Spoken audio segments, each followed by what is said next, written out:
Hello everyone.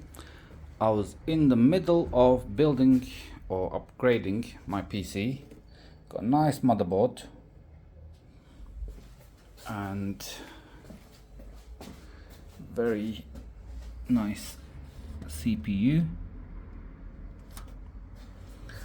and as I was doing it, I also have one of these coolers from Amazon. Unfortunately, they come with these little corner bits that you screw into these holes, so you can actually mount it to those brackets. But unfortunately, like I said, one of them, if I can focus,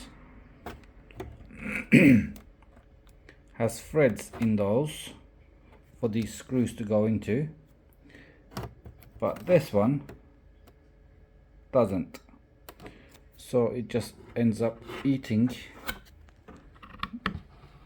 the head of the screw, and it's just turning and turning and it's not getting tighter.